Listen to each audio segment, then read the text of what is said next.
अस्सलाम वालेकुम। आपको आज के प्रोग्राम में खुश आमदीद। आज हम एक बड़ा ही स्पेशल शो आपके लिए लेकर आए हैं। ये शो जो है वो यादगार फ़तह से किया जा रहा है। मेरे पीछे आप ये यादगार देख रहे हैं और ये यादगार तामीर की गई है पाकिस्तान और भारत के दरमियान मई 2025 में जो मार्का हुआ था।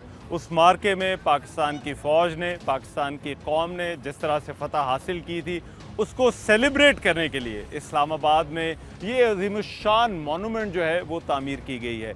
ये जो मोनूमेंट है इस पर भी ये मैं आपको दिखाऊंगा और बड़ी तफसील के साथ हम इस हवाले से भी बात करेंगे। लेकिन पहले मैं आपको ये बताना चाहता हूँ कि पिछला जो एक साल है वो और चंद महीने जो है वो पाकिस्तान की तारीख़ में बहुत ही गैर मामूली रहे हैं। इन गुज़रे महीनों में पाकिस्तान ने सियासी एतबार से, अस्करी एतबार से और सफारती एतबार से जो अपनी जो बरतरी है साबित की है, जो पाकिस्तान की उठान रही है, वो पाकिस्तान की तारीख़ में जो है वो बहुत ही गैर मामूली बात है। मार्का हक़ के बाद से देखिए चीज़ें किस तरह से जो है वो बदलना शुरू हुई। मार्का हक़ के बाद पाकिस्तान की जो जंग बंदी थी उसको सराहा गया। फिर उसके बाद पाकिस्तान की हमने देखा डिप्लोमेटिक प्रोफाइल जो है वो बढ़ना शुरू हो गई। पाकिस्तान की जो कामयाबी थी उसका एतराफ़ ना सिर्फ अस्करी हलकों की तरफ से किया गया बल्कि बाकी दुनिया ने भी मान लिया कि पाकिस्तान ने जो है जो इसमें आप भारत पर अपनी बरतरी साबित की है वो किस तरह से साबित की है। भारत के दावे तो थे लेकिन उनके पास दिखाने को कुछ नहीं था। हमने जो कुछ किया वो दुनिया ने देखा और उसी वजह से पाकिस्तान के जो दावे थे उनको ना सिर्फ तस्लीम किया गया बल्कि दुनिया उसकी कायल भी हुई। फिर उसके बाद पाकिस्तान के लिए जो अगला लम्हा था वो पाकिस्तान और सऊदी अरब के दरमियान होने वाला दिफाई मुआहदा था। ये बहुत ही गैर मामूली था। पाकिस्तान और सऊदी अरब जिस तरह से करीब आए, उसके बाद सबसे अहम तब्दीली तब हुई जब अमेरिका और इसराइल की ईरान के साथ जंग शुरू हुई और उस जंग के बाद सब ने देखा कि पाकिस्तान उस जंग को रुकवाने की कोशिशों में आगे आगे था। पाकिस्तान मेन सालिसकार था जिसकी कोशिशों की वजह से इस्लामाबाद की मफाहमती यादाश्त उस पर दस्तखत हुए और उसके बाद दोनों के दरमियान कुछ देर के लिए जो है वो जंग बंदी भी हुई। पाकिस्तान का जो उसमें किरदार था उसको पूरी दुनिया ने सराहा। पाकिस्तान ना सिर्फ जो मुस्लिम उम्मा के ममालिक थे उनमें लीडर बन के सामने आया बल्कि उन तमाम ममालिक जो कि इस जंग से मुतासरा थे, स्टेक होल्डर्स थे, और एक तरह से अगर ये कहा जाए कि इस जंग ने पूरी दुनिया को मुतासर किया तो वो गलत ना होगा और पूरी दुनिया पाकिस्तान की इन कोशिशों की मोतरफ भी नज़र आई। और अभी हाल ही में हमने देखा कि एक और एतराफ़ पाकिस्तान की इसी अस्करी, सियासी और सफारती जो प्रोफाइल है उसका हमने देखा मक्का डिक्लेरेशन की सूरत में, जब पाकिस्तान, सऊदी अरब और तुर्किया ये तीनों ममालिक जो है वो नज़दीक आए और इन तीनों ममालिक ने एक जॉइंट पैक्ट जो है वो साइन किया। तो ये जो 14 अगस्त है हम इस दफ़ा देख रहे हैं ये बड़ा गैर मामूली भी है क्योंकि पाकिस्तान के लिए जो गैर मामूली हालात हुए हैं उनमें ये 14 अगस्त जो है वो मनाया जा रहा है और पाकिस्तान को अब दुनिया जानती है, दुनिया पहचानती है। इससे पहले हमारी कोई भी रेपुटेशन रही हो लेकिन अभी ऐसा लगता है कि दुनिया की नज़र में हमारा जो मकाम है, हमारी जो रेपुटेशन है वो मुख्तलिफ़ हवालों से है। और ये जो यादगार है ये ना सिर्फ जो है वो मई के उस मार्के की याद कराती है बल्कि उस मार्के के बाद जो कुछ हुआ एक तरह से उसकी भी याद कराती है। इसका जो इफ्तिताह है वो अभी 13 और 14 अगस्त की दरमियानी रात को सदर पाकिस्तान आसिफ अली ज़रदारी ने किया। वज़ीर आज़म शहबाज शरीफ भी उनके साथ मौजूद थे, फील्ड मार्शल सैयद आसिम मुनीर भी उस तकरीब में थे और एक बड़ी पुरवकार तकरीब हुई इसी जगह पर। और ये जो इमारत है यहाँ इसका जो है वो बाकायदा इफ्तिताह भी किया गया। यहाँ पर 222 फीट ऊंचा जो है वो पाकिस्तान का झंडा भी जो है वो लगाया गया है, वो भी अभी आपको दिखाएंगे। लेकिन पहले ये आइए चलते हैं ज़रा ये इमारत जो है वो देख लेते हैं और इस इमारत के हवाले से कुछ बड़ी इंटरेस्टिंग चीज़ें हैं जो मैं आपको बताना चाहता हूँ। एक तो ये कि ये जो इमारत है ये तकरीबन कोई 8 माह की रिकॉर्ड मुद्दत में जो है वो मुकम्मल हुई है और ये जो सारा काम है वो पाकिस्तान के हुनरमंदों ने यहाँ पर किया और इसके कुछ बड़े यूनिक फीचर्स हैं। एक तो सबसे पहले इस इमारत का जो आप वाइट मार्बल की ये पूरी इमारत जो है वो बनी हुई है और ये जो वाइट मार्बल है ये आप देख रहे हैं। इस मार्बल के हवाले से मैं आपको बताता चलूँ कि ये जो मार्बल है ये सारा वो है जो खाना काबा में कंस्ट्रक्शन के लिए जो वाइट मार्बल इस्तेमाल किया जाता है, ये वही वाइट मार्बल जो है वो यहाँ पर भी इस्तेमाल किया गया। तो एक तरह से इसकी जो सिंबॉलिक सिग्निफिकेंस है इस वाइट मार्बल की वो भी जो है वो बहुत ज़्यादा है। दूसरी इसमें जो ख़ास बात है, जो इससे किसी न किसी तरह से जुड़ी हुई है, वो इसकी ये जो आर्चेज़ जो है वो आप देख रहे हैं। ये जो आर्चेज़ हैं ये बड़ी यूनिक हैं और ये आर्चेज़ बिल्कुल उसी तरह से बनाई गई हैं जिस तरह से मस्जिद नबवी की आर्चेज़ जो है वो बनाई गई थी। और इनका जो डिज़ाइन है, इनका जो पैटर्न है वो वही है जो मस्जिद नबवी की आर्चेज़ का था। और इसमें देखें आपको उसी तरह से सफ़ेद और काला रंग जो है वो नज़र आता है।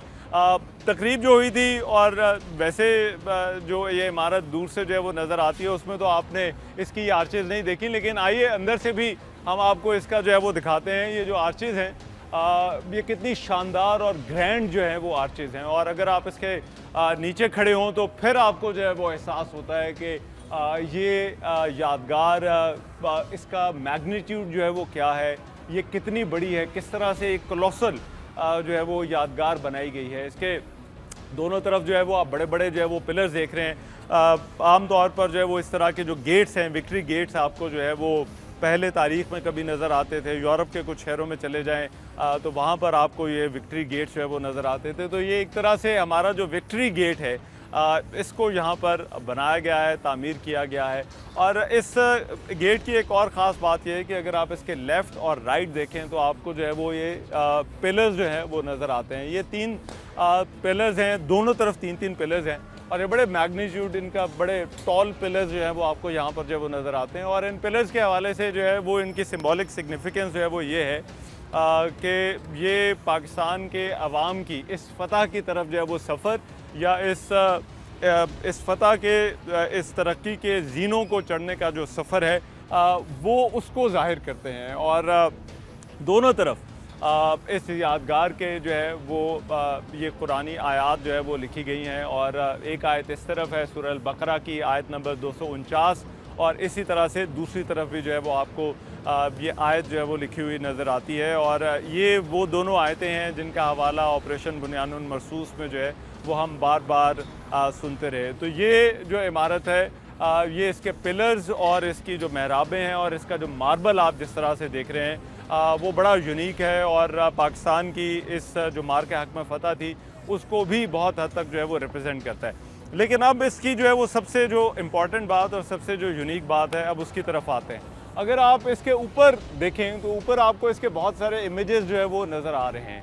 और वो इमेजेस के हवाले से भी मैं आपको बता दूं कि ये जो इमेजेस हैं ये इनमें से हर इमेज कुछ ना कुछ जो है वो रिप्रेजेंट करता है। सबसे पहला जो इमेज है वो आप अगर देखें तो वहाँ पर पाकिस्तान के लोग आपको जो है वो खड़े हुए नज़र आते हैं झंडे के साथ। और ये बेसिकली आवाम की जो सपोर्ट थी, आवाम का जो किरदार था, लोगों का इसमें जो किरदार था वो उसको ज़ाहिर करते हैं। और उससे ऊपर आपको जो है वो पाकिस्तान के तैयारे नज़र आ रहे हैं। पाकिस्तान की जो एयरफोर्स है, एयरफोर्स का किरदार हम किस तरह से भुला सकते हैं इस सारी सूरत हाल के अंदर, इस मार्के के अंदर किस तरह से पाकिस्तान के शाहीनों ने जो वो भारतीय तैयारे जिनमें राफ़ेल भी शामिल थे उनको गिराया। तो हमारा जो स्कोर था वो 8-0 जो है वो रहा था। तो वो 8-0 की जो यादगार है उसका जो नक्श है वो आपको यहाँ पर भी नज़र आता है। उसके बाद आपको ड्रोन जो है वो जो सेटेलाइट इमेज जो है वो नज़र आ रहा होगा। और ये सेटेलाइट इमेज जो है वो इस बात का जाहिर करता है कि ये जो जंग है वो ना सिर्फ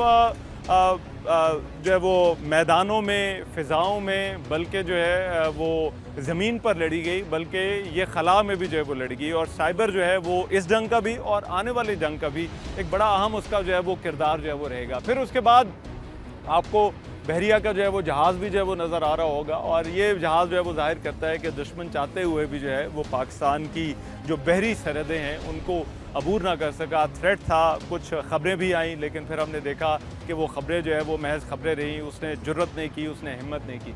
अच्छा, उससे आगे जो है वो आपको जो है वो पाकिस्तान के लोग और इस जंग के जो है वो असल हीरोज़ नज़र आते हैं, जिनमें अगर आप देखें तो आपको मीडिया वाले भी जो है वो उसके अंदर नज़र आ जाएंगे। लेकिन मीडिया वालों के साथ बाकी लोग भी हैं और जो अवाम हैं वो भी हैं, पाकिस्तान के फ़ौजी जवान भी हैं, पाकिस्तान के डॉक्टर्स हैं, पाकिस्तान के लोग हैं।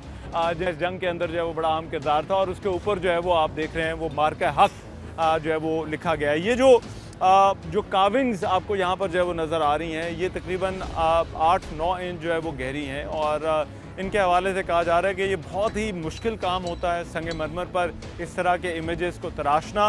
और ये जिन कारीगरों ने किया है, वाकई अगर आप यहाँ आकर देखें तो फिर आपको एहसास होता है कि ये कितना मुश्किल काम है और किस तरह से ये किया गया। अब उसके अगर आगे आप देखें तो आपको वो 3 इमेजेस जो है वो नज़र आते हैं जो बड़े आइकॉनिक थे और वो इस जंग से किसी न किसी तरह से जुड़े हैं। आज भी अगर आप इसको गूगल करें इस जंग के हवाले से, मार्का हक के हवाले से, तो ये इमेजेस आपको कहीं ना कहीं पर जो वो नज़र आ जाते हैं। एक वो जिसमें पाकिस्तान के लोग अपने फ़ौजी जवानों के साथ जो है वो फ़िज़ा में ड्रोन्स को जो है वो निशाना बना रहे हैं। फिर पाकिस्तान ने जो अल-फतह मिसाइल दागे थे, उस वक्त जिस तरह से लोग जो है वो अपनी फ़ौज के साथ उन मैदानों में मौजूद थे जब भारत को ये जवाब दिया गया। जैसे ही अल-फतह मिसाइल जो है वो भारत की तरफ जो है वो जाना शुरू हुए तो उसका भी जो है वो इमेज आपको नज़र आता है और लोग और आवाम जो है वो इस जंग के साथ जो इमेजेस जुड़े हुए थे वो भी आपको इस यादगार के ऊपर जो है वो नज़र आ रहे हैं। अब ये जो यादगार है, अब इतनी जो ग्रैंड कंस्ट्रक्शन की गई है, ये है भी मल्टीपर्पज़। एक तो इसके साथ साथ यहाँ पर जो प्रोजेक्शन के लिए जिस तरह से आपने तकरीब में देखा जो 13 और 14 अगस्त की दरमियानी रात को तकरीब हुई, तो उसके अंदर ये ही यादगार थी जिसके ऊपर आपको वो सारी की सारी जो है वो प्रोजेक्शन जो है वो होती नज़र आई इमेजेस की। और ये भी इसकी जो है वो ख़ास बात है, एक बहुत ही हाईटेक सिस्टम जो है वो इसमें इंस्टॉल किया गया है जिसकी वजह से इस यादगार को एक डिजिटल स्क्रीन के तौर पर भी जो है वो इस्तेमाल किया जा सकता है। और ये डिजिटल जो प्रोजेक्शन है वो आपको जो है वो यहाँ पर इसकी पूरी यादगार के ऊपर जो है वो होती हुई नज़र आएगी और नज़र आई भी है। जहाँ पर हमने देखा जो तकरीब हुई उसके अंदर जिस तरह से पाकिस्तान के सफ़र के हवाले से पाकिस्तान ने मार्का हक में जो कुछ किया उस हवाले से बात की गई और फिर ये यादगार किस तरह से पाकिस्तान का ये मार्का हक और फिर उससे बाद का सफ़र और उससे पहले के सफ़र की जो है वो अक्कासी करती है। ये एक बहुत ही ग्रैंड कंस्ट्रक्शन है, ये इसका मेन हिस्सा है।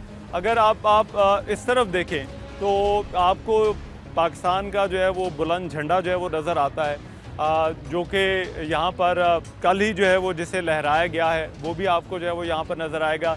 फिर ये दोनों तरफ से गेटेड यादगार है जो इसका मेन कंपाउंड है। इसके साथ साथ इसकी एक एंट्रेंस बनाई गई है, वहाँ पर भी जो है वो लोगों की लिए जो है वो कुछ इंतज़ाम किया गया है। फिर इसके इस तरफ अगर आप मेरी लेफ़्ट साइड के ऊपर जो है वो देखें जो I-8 की तरफ है, वहाँ पर जो है वो गेट्स जो है वो बनाए गए हैं जहाँ से लोग यहाँ पर आ सकते हैं। अंदर जो है वो एलिवेटर्स भी लगाए गए हैं। इस यादगार के ऊपर भी जो है वो जाया जा सकता है। तो वो जो सारी फैसिलिटीज़ आपको किसी भी जगह पर जो है वो नज़र आती हैं या होनी चाहिए modern state of the art, वो आपको यहाँ पर भी जो है वो नज़र आती हैं। तो ये यादगार जो है वो पाकिस्तान की ना सिर्फ मार्का हक में जो कुछ हुआ उसकी याद आपको जो है वो दिलाती है अगर आप यहाँ पर आएँ, बल्कि उसके साथ साथ पाकिस्तान का उसके बाद का जो सफ़र है जो कि बहुत ही अहम है, क्योंकि उसके बाद से पाकिस्तान के लिए हमने देखा बहुत सारी चीज़ें जो है वो बदलना शुरू हुई और आज हम इस जगह पर खड़े हैं कि एक तरफ जश्न आज़ादी भी मनाया जा रहा है लेकिन दूसरी तरफ पाकिस्तान की जो अक़वाम आलम में मकाम है, पाकिस्तान की सियासी प्रोफाइल है, पाकिस्तान की अस्करी प्रोफाइल है, पाकिस्तान की सफारती प्रोफाइल है, वो पहले से बिल्कुल जो है वो बदल चुकी है। और वो बदली किस वजह से है, किस तरह से ये हुआ है, मार्का हक से लेकर मक्का डिक्लेरेशन तक का जो सफ़र है वो क्या रहा है, किस तरह से पाकिस्तान ने ये सफ़र तय किया, उसके मुहर्रिकात क्या थे, इस पर भी अभी हम प्रोग्राम में बात करेंगे और हमारे साथ जो है वो कुछ मेहमान मौजूद होंगे। एक हम ब्रेक ले रहे हैं, ब्रेक के बाद वापस आएंगे तो पाकिस्तान के इसी सफ़र के हवाले से बात होगी। Welcome back after the break. यादगार फ़तह से हमारा ये खुसूसी शो है और ब्रेक पर जाने से पहले तो हमने बात की पाकिस्तान को सफ़र के हवाले से, यहाँ पर जो यादगार बनाई गई है उसके हवाले से। लेकिन अहम बात यह है कि ये यादगार जो है वो क्यों बनाई गई और ये पाकिस्तान का वो जो सफ़र है जो मार्का हक के बाद हमने देखा किस तरह से बदलाव आया पाकिस्तान के सिमत में, जो पाकिस्तान की सफारती सिमत है, अस्करी सिमत है, वो किस तरह से तब्दील हुई। तो इस पर बात करने के लिए दो बड़े ख़ास मेहमान जो है वो हमारे साथ जो है वो मौजूद हैं और मैं उनका बड़ा मशकूर हूँ कि वो आज यहाँ पर आए हैं हमारे साथ, हमें यहाँ पर जो है वो इस गुफ्तगू में जो है वो इस नशिस्त में हमारे साथ शामिल हुए हैं।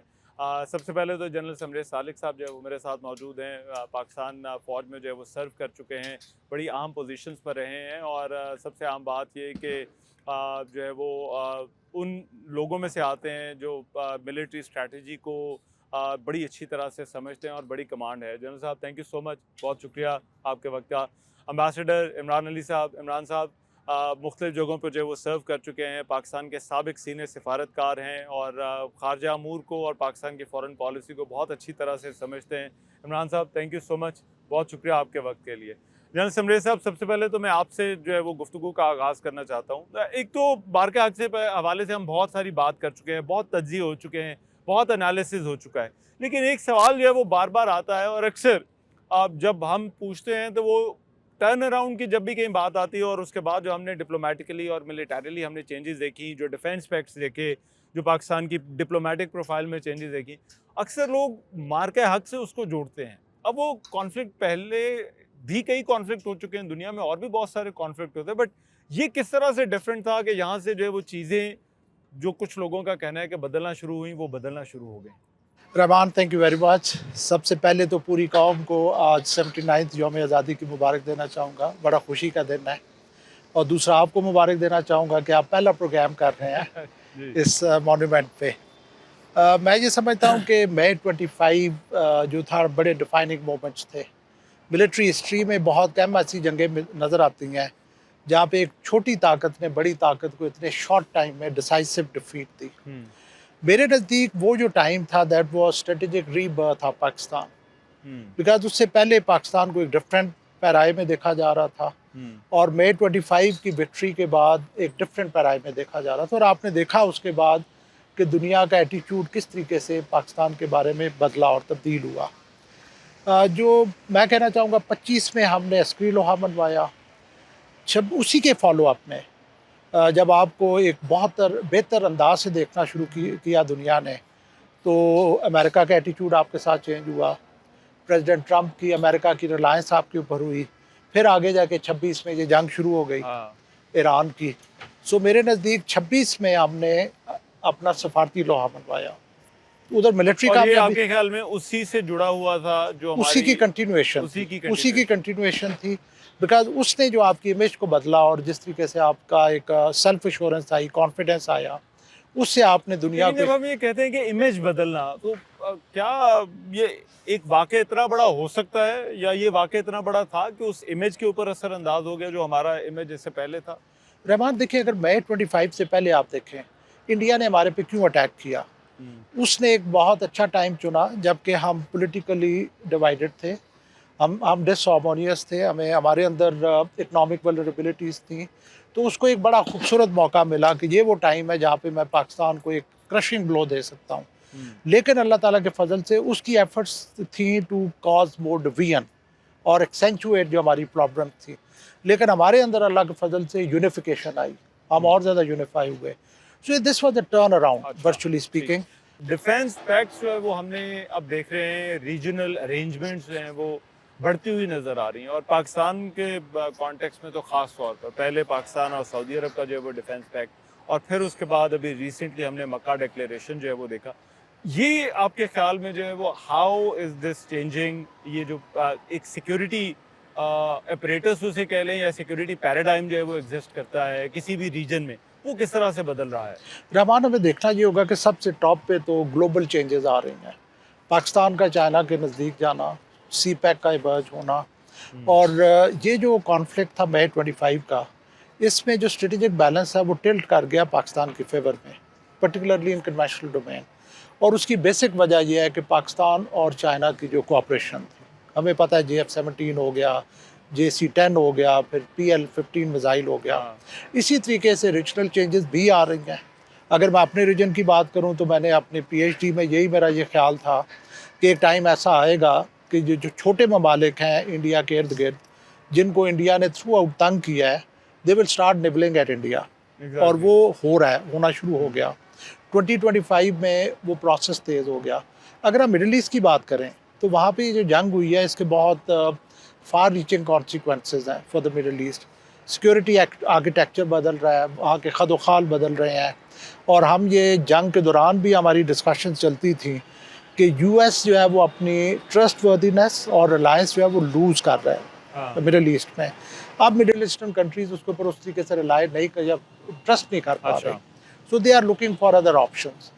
उसी का एक शाखसाना है कि उसको रिप्लेस करने के बारे में सोच रहे हैं या उसका कोई ऑल्टरनेट आपके ख्याल में उसके साथ कोई चीज जो है वो ढूंढ रहे हैं कि यूएस भी रहे लेकिन उसके अलावा भी हमें जो है वो कुछ चाहिए। एक तो बहुत बड़ा लेसन इमर्ज हुआ है इस जंग से, मिडिल ईस्ट की जंग से, कि सिक्योरिटी किसी को सबलेट नहीं की जा सकती। सिक्योरिटी आपने खुद करनी है, हर मुल्क की अपनी अपनी लड़ाई है। और लेकिन ये है कि चूंकि अभी तक उनके पास ऐसी कैपेबिलिटी नहीं है, जराए हैं, पैसा है, लेकिन कैपेबिलिटी नहीं है, तो उन्हें कोई ना कोई रिप्लेसमेंट चाहिए। या तो वो यूएस पे रिलाई करेंगे, अल्टरनेटली जो हमें नज़र आ रहा है अभी कि सऊदी अरेबिया, टर्की, और आजकल तो बातचीत सुनने के इजिप्ट में ऑल्सो ज्वाइन, कतर में ऑल्सो ज्वाइन। और मैं ये समझता हूँ कि अल्टीमेटली इसके बेहेस्ट पे चाइना होगा। अच्छा, सो जो यूएस की जो रिप्लेसमेंट होगी एकदम शायद ना हो, ड्रॉ डाउन होगा मिडिल ईस्ट में, लेकिन ये कि वो जो वैक्यूम क्रिएट होगा उसको फिल करेंगे ये मुस्लिम। ये जो मुल्क ममालिक हैं वो और ऑप्शंस जो है वो देख रहे हैं। एब्सोल्युटली इमरान साहब, बट पाकिस्तान की जो हम एक फ्यूजन देख रहे हैं कि डिप्लोमेटिक प्रोफाइल और मिलिट्री प्रोफाइल, ये दोनों साथ साथ जो है वो चल रही हैं। यहाँ पर आपको क्या वजह नज़र आती है, स्पेशली ये जो मैंने डिफेंस पैक्ट्स का जिनका हवाला दिया? देखें, अपॉर्चुनिटीज़ राइज करती हैं, लेकिन पाकिस्तान की without naming anybody military civil relationship जो गवर्नमेंट है, स्पेशली जो चीफ ऑफ आर्मी स्टाफ है, उन्होंने इसको पर्सनल एक मिशन पे वो हैं। सऊदी अरेबिया के साथ भी आर्किटेक्ट वही थे, अभी वो टर्की जाके उन्होंने फाइनलाइज किया है। तो पाकिस्तान की एज ए स्टेट ये पॉलिसी है। अब ये सब कुछ पाकिस्तान रिस्क लेके कर रहा है, क्योंकि पाकिस्तान ने जब मीडिएशन भी की और जब बाकी आगे मिडल ईस्ट में अपने आप को एज एन एंटिटी ज़ाहिर किया, तो देखें सऊदी अरेबिया, यूएई और कतर, कुवैत से हमारे बड़े स्ट्रॉन्ग डिफरेंसेस हो सकते थे, क्योंकि उनकी ईरान के बारे में पॉलिसी फ़र्क है। हाँ, बिल्कुल। तो पाकिस्तान ने बड़ी मुश्किल से मैनेज किया एक थिन लाइन करके, तो बड़ी अचीवमेंट है। जो इंडिविजुअल्स इसके अंदर पाकिस्तानी गवर्नमेंट के शामिल रहे हैं, इट्स अ ह्यूज अचीवमेंट कि उन्होंने इस डिफ़िकल्ट पाथ को लिया है। राइट। अच्छा, मुझे सर एक ब्रेक लेनी है, लेकिन हमारा प्रोग्राम अभी जारी है। कुछ और सवालात हैं वो आपसे जो है वो ब्रेक के बाद जो है वो आकर पूछेंगे। एक ब्रेक ले रहे, ब्रेक के बाद वापस आते हैं। ये यादगार फतह से हमारा जो खुसूसी शो है ये जारी रहेगा। इस ब्रेक के बाद आ रहे हैं। Welcome back after the break. यादगार फतह से हमारा ये खुसूसी शो है, हम यहाँ पर मौजूद हैं। ये वो यादगार है जिसका इफ्तिताह अभी हुआ 13 और 14 अगस्त की दरमियानी रात को, और पाकिस्तान की जो मार्के हक में फ़तह थी उसके हवाले से इस यादगार की तामीर हुई। बहरहाल, लेकिन जो बात हमारे अभी हम कर रहे हैं वो उसके बाद के सफ़र की है कि पाकिस्तान की जो अस्करी प्रोफाइल थी, सिफारती प्रोफाइल थी, वो किस तरह से तब्दील हुई। और ये भी हमने हाल ही दिनों में जो मक्का डिक्लेरेशन तक का सफ़र देखा है, इसके असरात जो है वो क्या हो सकते हैं और आगे पाकिस्तान के लिए जो है वो क्या चैलेंजेस हैं।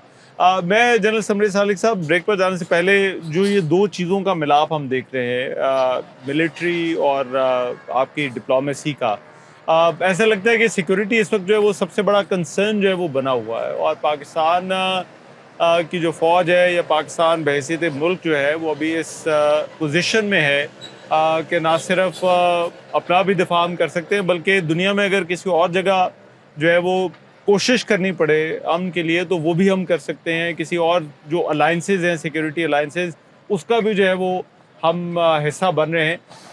यहाँ से अब आगे जो है वो क्या देखते हैं, ये जो ख़ास तौर पर जो रीजनल हालात हैं वो क्या रुख इख्तियार कर सकते हैं, ख़ास तौर पर ये ईरान अमेरिका के दरमियान जो सूरत हाल है उसके बाद? पाकिस्तान जो है इसको मैं इस वक्त इक्वेट करता हूँ like a coconut, very hard from outside and very soft from inside. हमारी जो की वल्नरेबिलिटीज़ हैं वो अभी भी एग्जिस्ट कर रही हैं। आगे की अगर मैं बात करना चाहूँ तो मैं कहना चाहूँगा कि जिस तरीके से हमने एक्सटर्नल लेवल के ऊपर मीडिएशन करके अमन करवाया है, उसी तरीके से हमारे जो इंटरनल जो सेक्टर्स हैं, वेरियस सेक्टर्स, उसमें भी हमें उसी जज्बे के साथ अमन लाना चाहिए। बिल्कुल सही। जब तक हम इंटरनली स्टेबल नहीं होते, इंटरनली स्ट्रांग नहीं होते, तो हम एक्सटर्नल चैलेंजेस को बहुत अच्छे तरीके से फेस नहीं कर और ये सकते। बड़ा इंपॉर्टेंट भी है, देखिए क्योंकि बहुत सारे 14 अगस्त के हवाले से भी बात होती है, तो हम यही कहते हैं कि हमारे सियासी इख्तलाफात हो सकते हैं, सियासी पार्टियां हमारी डिफरेंट हो सकती हैं, हमारे नज़रियात एक दूसरे से मुख्तलिफ होते हैं, लेकिन मुल्क तो सबका है और एब्सोल्युटली। उस मुल्क के लिए जो है वो हम इकट्ठे हैं, तो ये बड़ा इंपॉर्टेंट है। लेकिन अब ये जो 1947 से लेकर यहाँ तक का सफ़र है, अब इसमें चैलेंजेस बहुत सारे रहे हैं। आगे आप क्या देखते हैं कि मिलिटरीली ख़ास तौर पर और ख़ित्ते के हवाले से मैं आपसे ख़ास तौर पर जानना चाहूँगा कि पाकिस्तान का किरदार जो है वो किस तरह से जो है वो तब्दील हो रहा है? रहमान, मैं तो चाहूँगा कि पाकिस्तान 77 साल से सिक्योरिटी स्टेट रही है हम्म, और उसकी हमने कुछ कीमतें भी पे की हैं। मेरी विश एंड डिज़ायर ये होगी कि पाकिस्तान को ट्रांजिट करना चाहिए from security state to economic state, hmm, और चाइना पाकिस्तान इकोनॉमिक कॉरिडोर एक बहुत अच्छा आपके लिए एक अपॉर्चुनिटी है। अगर हम सिक्योरिटी डोमेन में ही रहते हैं, सिक्योरिटी रेलेवेंसी हमारी रहती है, तो फिर ये है कि मुझे ये फेयर है कि 21वीं सदी के जो जियोपॉलिटिकल साइकिल जो अभी इमर्ज हो रहा है, हम्म, पहले भी यही हुआ है। हमारे डिफेंस मिनिस्टर ने कहा कि we did dirty work for the west. 21वीं सदी में हमने देखना है कि हम क्या करते हैं, किस साइड पे हम होते हैं, positive side of the room और negative side of the room. So while security challenges हैं, हमारे हाँ। अंदर कैपेबिलिटी भी है उनको मीट करने की, लेकिन पाकिस्तान की जो फ्यूचर सिक्योरिटी है that lies in economic stability. Right. Soviet Union के पास huge stockpile of weapons हाँ। था, लेकिन ये वो क्रम्बल कर गया बिकॉज ऑफ इकोनॉमिक वल्नरेबिलिटी। और बिल्कुल मैं एक सही। और बात कहना चाहूँगा कि political stability leads to economic stability, it can not be done other way around. ठीक। राइट। इमरान साहब, 1947 से जो हमने डिप्लोमेटिकली तो हमने बहुत पाकिस्तान के हवाले से चैलेंजेस उन्हें कह लें, कामयाबियां जो है वो देखी। यहाँ से आप हमारा जो सिफारतकारी है उसको आप जो है वो किस तरह से ऑनवर्ड्स जो है वो किस तरह से देखते हैं? देखिए, सिफारतकारी एक ख़ास एक रूटीन है। सिफारतकारी उसी वक्त कामयाब होती है, जैसे आप दोनों भी डिस्कस कर रहे थे, कि अगर आप इंटरनली स्ट्रॉन्ग हो। अगर पाकिस्तान की ये जो ईरान के बॉर्डर से आप एडवांटेजेस चाहते हैं, या नई जो ट्रायलैटरल अलायंस है इसके फ़ायदे चाहते हैं, तो जब तक आप इंटरनली उसको एब्जॉर्ब करने के लिए तैयार नहीं है ना हो, और आपके पास कोई प्लान ना हो, और प्लान होना चाहिए आपको अवाम की बहबूद का। इंटरनल चीज़ें बाकी दूर चली गई। जो पाकिस्तान का आम इंसान है उसको उसकी एक तो गुर्बत कम होनी चाहिए, महंगाई कम होनी चाहिए, और सबसे इम्पॉर्टेंट है कि आपकी जो सिविल सर्विस है वो बिल्कुल इनफेक्टिव है लोगों तक रिलीफ पहुंचाने में। It's still moulded in the old ये हाँ। कॉलोनियल मॉडल पे है। इसको आपने छोड़े रखा है बहुत सालों से, और आप इसकी वजह से सफ़र करेंगे। ये जो एक डिबेट हो रही है कि पाकिस्तान को सूबे वगैरह बनाने चाहिए, अगर आप सूबे बना भी लेंगे तो आपको मज़ीद इम्पीरियल ब्यूरोक्रेट्स उन सूबों में मिलेंगे, फ़र्क कोई नहीं पड़ेगा। बेसिकली एफिशिएंसी जो सिस्टम की डिलीवरी है उसके अंदर जो है वो एक एफिशिएंसी जो है वो होनी चाहिए। लेकिन यहाँ तक तो हम ज़रूर कह सकते हैं कि जो ब्रांड पाकिस्तान है उसके अंदर कुछ चेंज आई है, लेकिन और भी बहुत सारी जो है वो अभी बेहतरी की हमें तवक्को और हमें जो कोशिश जो है वो ज़रूर करनी चाहिए। बिल्कुल, लेकिन की जो है ना, सारी की जो है वो इंटरनल रिफॉर्म में है। अच्छा। तो अभी हमें अल्लाह ने बहुत बड़ा एक होता है ना, एक रोज़ी मोमेंट दी है, जिसमें हम 1-2 साल इंटरनल रिफॉर्म पे लगा सकते हैं, क्योंकि हम एक्सटर्नली इंशाल्लाह हमारा बैलेंस ऑफ पेमेंट्स और fiscal deficit will be handled due to our achievements abroad. इसके दौरान आपको इंटरनल रिफॉर्म करनी चाहिए, डिफ़िकल्ट रिफॉर्म करनी चाहिए, और इसमें सिविल और मिलिट्री जो लीडरशिप है आपकी, उनको इकट्ठे होकर करनी चाहिए, एक दूसरे को नहीं दे सकते। ये बड़ा इंपॉर्टेंट है। जनरल साहब, आप किस तरह से देखते हैं हमारे 79 ईयर्स तो हमने जो है वो मुकम्मल कर लिए हैं, और 20 सालों में 21 सालों में जो है वो हमारे 100 साल पूरे हो जाएंगे मुल्क को बने हुए। Where do you see Pakistan 100 साल, जब पाकिस्तान अगर अपनी सेंचुरी जो है वो पूरी करता है? देखिए अल्हम्दुलिल्लाह मैं अगर कहूँ तो सक्सेसेस भी रही हैं, चैलेंजेस भी रहे हैं, और ये होगा in case of any nation, any individual भी यही कुछ होता है। लेकिन मैं पाकिस्तान को उस जगह पे नहीं देख रहा जिस पे से होना चाहिए था। उसकी वजह बिकॉज हम इंटरनली बहुत बहुत हमारे अंदर डिविजन्स हैं, बहुत वल्नरेबिलिटीज़ हैं, और उसकी बेसिक वजह अगर मैं कहूँ तो वो ये है कि हमने जो 2 जियोपॉलिटिकल साइकिल्स में एक इन अ वे नेगेटिव रोल प्ले किया।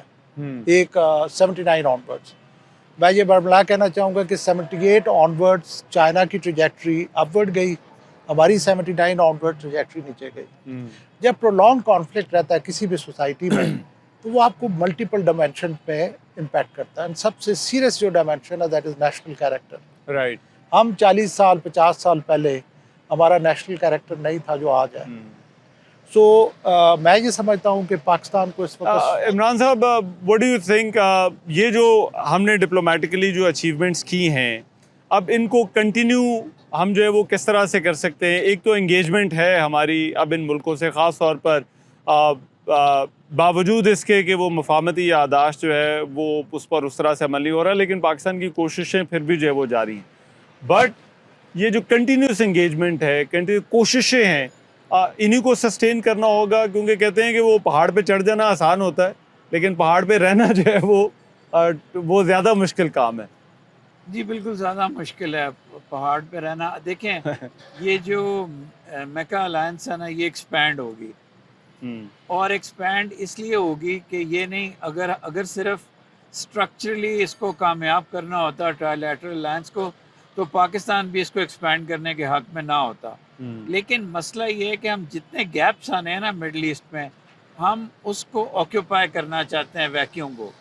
और इसमें इजिप्ट, अभी कुछ इजिप्ट को रिजर्वेशंस हैं, क्योंकि अगर इजिप्ट इसका हिस्सा बनता है तो इजिप्ट को जो अपनी स्लाइटली उसकी इजराइल की जो उसकी कुछ पॉलिसीज़ हैं उसको उनको छोड़ना पड़ेगा, वो नेबर है।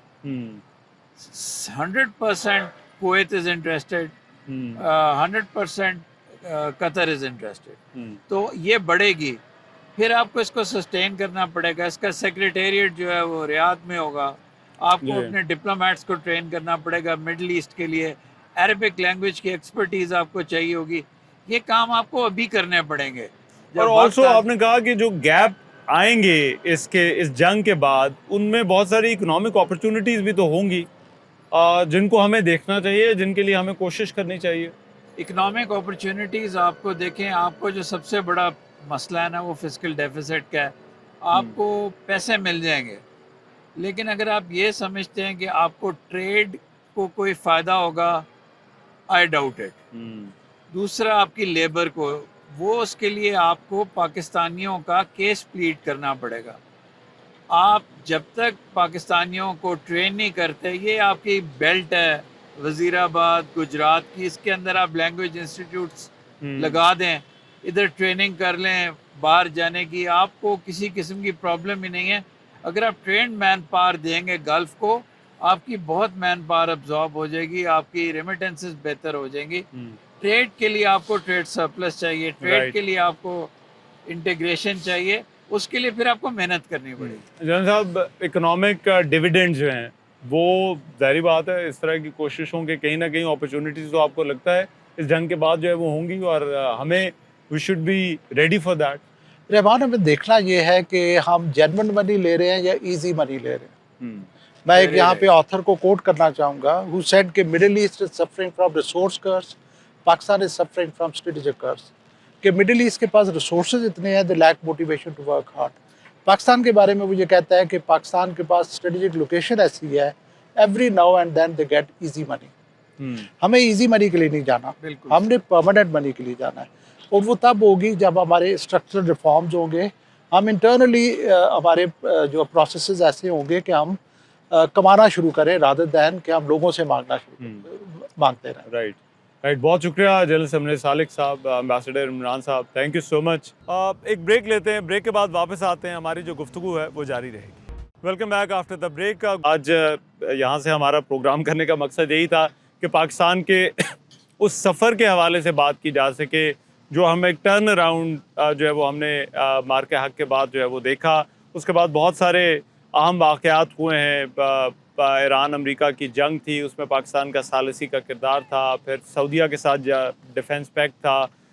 फिर अभी हालिया में हमने देखा कि पाकिस्तान, तुर्किया और सऊदी अरब जो है वो मक्का डिक्लेरेशन के ज़रिए जो है वो एक दूसरे से करीब आए। तो बहरहाल ये एक सफ़र है, लेकिन अहम बात यह है कि इस सफ़र को हमें जारी रखना है। ये हमारे साथ हमारे 79 ईयर्स में, 79 सालों में बहुत दफ़ा हो चुका कि हम सफ़र करना शुरू करते हैं और फिर जो है वो कोई ब्रेक लग जाती है। तो वो जो ब्रेकें लगाने का सिलसिला है वो मेरा ख़्याल है अभी हमें सोचना चाहिए कि ये ब्रेकें लगानी जो है वो अब हम बंद करें, और अगर आगे बढ़ना है तो फिर एक इस्तकामत के साथ और कंसिस्टेंसी के साथ जो है वो हमें आगे बढ़ना होगा। और दूसरी अहम बात यह है कि हमारे लाख सियासी इख्तलाफात हो सकते हैं, हमारी सियासी पार्टियां जुदा जुदा हो सकती हैं, हमारे सियासी नज़रियात हो सकते हैं, लेकिन ये जो हमारा यौम आज़ादी होता है ये हम सबका है। ये हमारा और वतन का मामला है, ये हमारा और किसी सियासी जमात का मामला नहीं है।